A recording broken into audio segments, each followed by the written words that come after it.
আগামী ৭ই জুন বিশ্ব খাদ্য সুরক্ষা দিবস। তাই বিশ্ব খাদ্য সুরক্ষা দিবস সম্পর্কে সাধারণ মানুষকে অবগত করতে, ভেজাল খাদ্য খাবার সম্পর্কে সাধারণ মানুষকে সচেতন করতে বুধবার বিশেষ উদ্যোগ গ্রহণ করল মালদা জেলা প্রশাসন। উদ্যোগের অঙ্গ হিসাবে মালদা জেলা খাদ্য সুরক্ষা দপ্তরের পক্ষ থেকে এক সচেতনতামূলক প্রচারাভিযান চালানো হলো মালদা শহর জুড়ে। এই উপলক্ষে এদিন প্রথমে মালদা জেলা প্রশাসনিক ভবনে গম্ভীরা গানের মাধ্যমে বিশ্ব খাদ্য সুরক্ষা দিবস কী, এই দিবস পালনের গুরুত্ব কী, ভেজাল খাদ্য খাবার খেলে শরীরে কি কি ক্ষতি হতে পারে, ভেজাল খাদ্যের বিক্রি রুখতে সাধারণ মানুষের কি করণীয় রয়েছে ইত্যাদি নানান বিষয়ে সচেতন করা হয়। ভেজাল খাবার খেলে পরে শরীরে নানাই অসুখ ধরে, ভেজাল খাবার খেলে পরে শরীরে নানাই অসুখ ধরে। আমরা কেউ ভেজাল খাবার আর খাবো না। কেউ যদি কোনো হোটেলে বা দোকানে যদি ভেজাল খাবার রান্না করে আমরা ফাটাস করে ওকে একেবারে সাটাস করে দেব। এরপর জেলা খাদ্য সুরক্ষা দপ্তরের পক্ষ থেকে বিভিন্ন স্কুলের ছাত্রছাত্রী, স্বেচ্ছাসেবী সংগঠন ও প্রশাসনিক আধিকারিকদের নিয়ে এক সচেতনতামূলক র্যালি আয়োজন করা হয়। র্যালিতে পা মেলান অতিরিক্ত জেলা শাসক পীযূষ সালেনকে, জেলা খাদ্য সুরক্ষা দপ্তরের আধিকারিক Prashanta Baidik, deputy CM institute doctor Amitabha Mondal সহ অন্যান্যরা। আমাদের হচ্ছে 7 জুন হচ্ছে ওয়ার্ল্ড ফুড সেফটি ডে, এটা 7ম ওয়ার্ল্ড ফুড সেফটি ডে।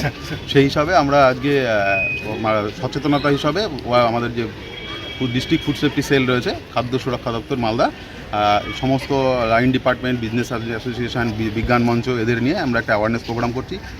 বিভিন্ন স্কুল, নার্সিং স্কুল সব জায়গা থেকে রয়েছেন, আমাদের জেনারেল অ্যাডমিনিস্ট্রেশন আমাদের সঙ্গে রয়েছে। আমরা একটা প্রোগ্রাম করছি যাতে এই ওয়ার্ল্ড ফুড সেফটি ডে সম্বন্ধে মানুষ সচেতন থাকেন এবং খাবার সম্বন্ধে সমস্ত সঠিক খাবার। আগামী 5ই জুন বিশ্ব পরিবেশ দিবস। তাই বিশ্ব পরিবেশ দিবসের প্রাক্কালে বুধবার পরিষ্কার পরিচ্ছন্নতা অভিযানের ছবি নজরে এলো মালদার গাজলে। গাজল ব্লক প্রশাসন এবং পঞ্চায়েত সমিতির যৌথ উদ্যোগে এদিন গাজল সদর এলাকায় পরিষ্কার পরিচ্ছন্নতা অভিযান চালানো হয়। নির্মল বন্ধুদের নিয়ে সাফাই অভিযানে নামেন গাজলের বিডিও সুদীপ্ত বিশ্বাস। এছাড়া উপস্থিত ছিলেন জয়েন্ট বিডিও মীর সোহেল, গাজল ব্যবসায়ী সমিতির সম্পাদক বিধানচন্দ্র রায় সহ অন্যান্যরা। তারা সকলে মিলে এদিন সাত সকালে গাজলের রাজপথে নেমে নির্মল বন্ধু ও বিভিন্ন স্বেচ্ছাসেবী সংস্থার সদস্যদের নিয়ে সাফাই অভিযান চালান। যত্রতত্র পড়ে থাকা প্লাস্টিক ক্যারিব্যাগ, থার্মোকলের থালাবাটি, গ্লাস সহ যাবতীয় নোংরা আবর্জনা ঝাড়ঝাঁটা দিয়ে পরিষ্কার করেন। এদিনের সাফাই অভিযানে হাত লাগান গাজলের বিডিও সুদীপ্ত বিশ্বাস নিজেও। তিনি সাফাই অভিযান চালানোর পাশাপাশি সাধারণ মানুষ সহ ব্যবসায়ীদের প্লাস্টিক ক্যারিব্যাগ ও থার্মোকলের জিনিসপত্র ব্যবহার বন্ধ করতে এগিয়ে আসার আবেদন জানান।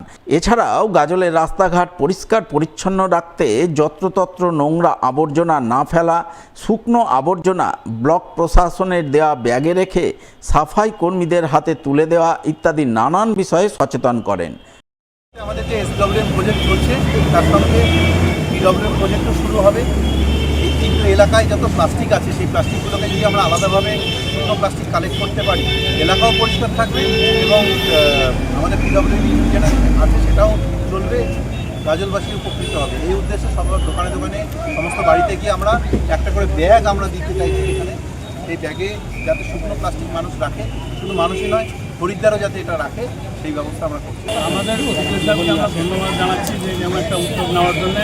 আমরা প্রত্যেকটা দোকানদারকে আমরা বুঝাবো যে এই উদ্যোগকে সবাই স্বাগত জানান এবং স্যার যেভাবে বলেছে সেভাবে ময়লাগুলো ব্যাগে রাখুন এবং দোকানদাররা যদি ঠিক মতো না করে তাহলে এই উদ্যোগ কোনোদিনও সম্ভব না।